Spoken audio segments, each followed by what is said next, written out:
എല്ലാവരെയും ഒത്തുകൂടുവാൻ ഇങ്ങനെ പരിശ്രമിച്ച തുടക്കത്തിൽ മുൻകൈയെടുത്തവർക്ക് ഞാൻ അതിന് നന്ദി രേഖപ്പെടുത്തുകയാണ്. 40-45 വർഷങ്ങൾക്ക് ശേഷം ഇങ്ങനെ എല്ലാവരെയും കാണുമ്പോൾ ഇവരുടെ മനസ്സ് പിടിക്കുകയാണ്. ഞാൻ പലപ്പോഴും വരുമ്പോൾ എനിക്ക് വളരെ അടുത്ത് ബന്ധപ്പെടാൻ പറ്റുന്ന ഏറ്റവും സന്തോഷകൂട്ടത്തിലുള്ള കുറച്ച് പേരെ മാത്രമാണ് വിദ്യയും സന്തോഷ് അലക്സിനെയും ഒക്കെയാണ് എപ്പോഴും എനിക്ക് കാണുവാൻ സാധിച്ചിരുന്നത്.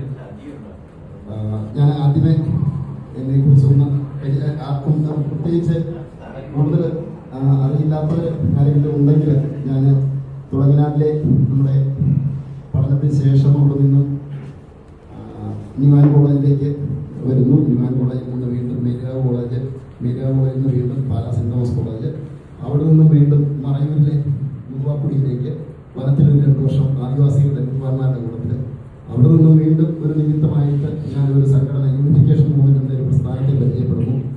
ആ സംഘടനയിലൂടെ ഞാൻ വീണ്ടും കൊറിയയിൽ എത്തപ്പെടുന്നു. കൊറിയയിൽ അന്ന് വിവാഹത്തിന് തലേന്ന് കണ്ടുമുട്ടുന്ന ഒരു ജപ്പാൻകാരി ഒരു പെൺകുട്ടി കേക്കോ എന്ന് പറയുന്ന ഒരു പെൺകുട്ടിയോടൊപ്പം വിവാഹ ജീവിതം തുടങ്ങുന്നു.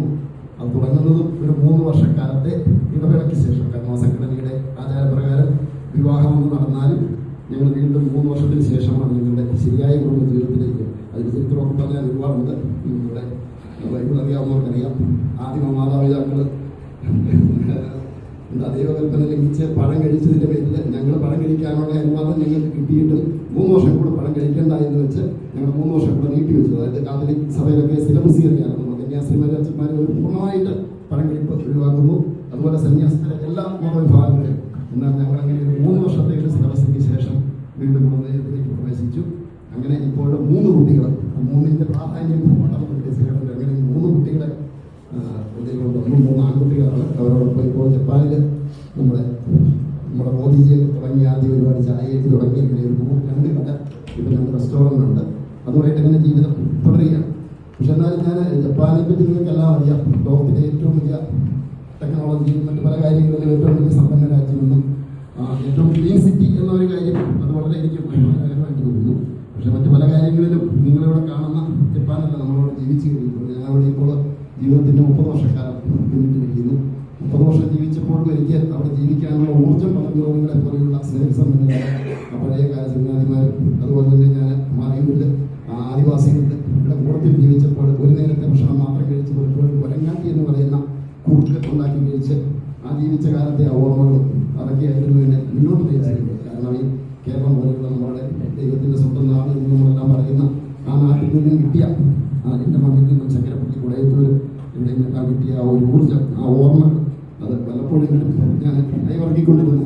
ഇപ്പോൾ നമുക്ക് ഉണ്ട് ഈ മൊബൈലുള്ളതുകൊണ്ട് നമുക്ക് വളരെ സൗകര്യമാണ്. വാട്സപ്പ് കാര്യങ്ങളിലൂടെയൊക്കെ വളരെ ഈസി ആയിട്ട് ബന്ധപ്പെടാം. പക്ഷെ അതില്ലായിരുന്ന കാലത്ത് ഞാൻ കത്തിടപാടുകളിലൂടെയൊക്കെ പുതിയ സ്നേഹികളുമായിട്ട് എപ്പോഴും ബന്ധപ്പെട്ടുകൊണ്ടിരുന്നു. അങ്ങനെ ആ ഒരു ബന്ധത്തിൻ്റെ പ്രത്യേകത എനിക്ക് തോന്നിപ്പോൾ എന്നോടൊപ്പം ജപ്പാനിൽ നിന്ന് വന്നിരിക്കുന്ന മിസ്റ്റർ ഓട്ടോ, അദ്ദേഹം കാട്ടിമാല സ്വദേശിയാണ്. കാട്ടിമാലയിൽ നിന്നുള്ളൊരു സ്നേഹിതം എനിക്ക് ആദ്യം കിട്ടുകയാണ്. ലാറ്റിൻ അമേരിക്ക നമുക്കറിയാമെന്ന് മെക്സിക്കോയുടെയൊക്കെ അപ്പുറം കിടക്കുന്ന ഒരു രാജ്യമാണ്. അവിടെ നിന്നും അദ്ദേഹം പഠിക്കാൻ എടുക്കാനായതുകൊണ്ട് സ്കോളർഷിപ്പ് നേടി ജപ്പാനിൽ വന്നു.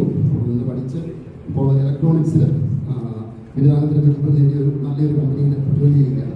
പക്ഷെ അദ്ദേഹത്തിനും അറിയാം ജപ്പാനിലെ ജീവിതത്തിൻ്റെ ഒരു സഫോക്കേഷൻ, അവിടുത്തെ വീർപ്പുമുട്ടൽ.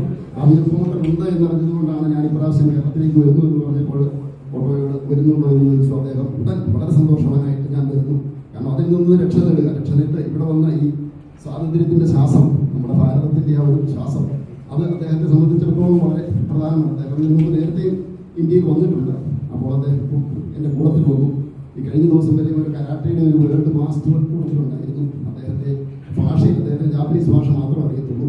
അപ്പോൾ അദ്ദേഹം 28ാമത്തെ പ്രാവശ്യമാണ് ജപ്പാൻ ഇന്ത്യയിൽ വരുന്നത്. പക്ഷേ ഇത്തവണയാണ് അദ്ദേഹത്തിന് ഇന്ത്യ എന്താണെന്ന് യഥാർത്ഥത്തിൽ മനസ്സിലാക്കാൻ കഴിഞ്ഞതെന്ന് പറഞ്ഞു. കാരണം ഞാൻ അദ്ദേഹത്തിൻ്റെ കൂട്ടത്തിൽ മുഴുവൻ ദിവസങ്ങളും ഉണ്ടായിരുന്നു. അദ്ദേഹത്തിന് ഓരോ സ്ഥലങ്ങളും ഓരോ കാര്യങ്ങളും പറഞ്ഞ് മനസ്സിലാക്കി കൊടുത്തപ്പോൾ അതുപോലെ എല്ലാവരെയും കണ്ട ഇവിടുത്തെ പ്രകൃതി. അദ്ദേഹം എന്നോട് പറഞ്ഞത് കേരളം എന്നത് നമുക്ക് വേറൊരു രാജ്യമായിട്ട് പ്രഖ്യാപിക്കണം. ഞാൻ പറഞ്ഞു അവസാനം പറയേണ്ട, 6 ലക്ഷം പറഞ്ഞു കുടിക്കുന്നതാണ്.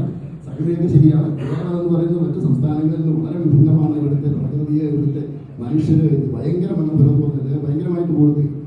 എന്തായാലും അങ്ങനെ പല കാര്യങ്ങളിലും നമ്മളുടെ ഈ നാട്, നമ്മുടെ ഈ മണ്ണ്, ഇവിടെ ജനിച്ച എനിക്ക് ഇപ്പോൾ ജപ്പാനിൽ ഇങ്ങനെ വളരെ ഒരു തിരക്ക് പിടിച്ച ഒരു ജീവിത സാഹചര്യത്തിൽ മുന്നോട്ട് പോകുന്നു എങ്കിലും ഇങ്ങനെ പോലെയുള്ള നമ്മുടെ ആദ്യകാല ബന്ധങ്ങൾ അത് ഇന്ന് വീണ്ടും ഇതുപോലെ കൂട്ടി ഉറപ്പിക്കുവാനായിട്ട് അതിന് പരിശ്രമിച്ച യഹൂനെയും അതുപോലെ മുൻകൈയെടുത്ത നിങ്ങൾ ഓരോരുത്തരെയും ഇത്ര പെട്ടെന്നൊരു ചെറിയ ഷോർട്ട് നോട്ടീസിൽ ഇപ്പോൾ ദൂരെ നിന്ന് ഇപ്പോൾ സോയി എത്തിയിരിക്കുന്നു, എത്രയോ ദൂരെ നിന്നാണ് അവർ പറഞ്ഞത്. എല്ലാവരെയും ഞാൻ ഹൃദയത്തിൽ കൊണ്ടുപോവുകയാണ് ഇവിടെ നിന്ന് ജപ്പാനിലേക്ക്. എന്തായാലും ഈ കൂട്ടായ്മ ഇനിയും നമുക്ക് തുടരണം.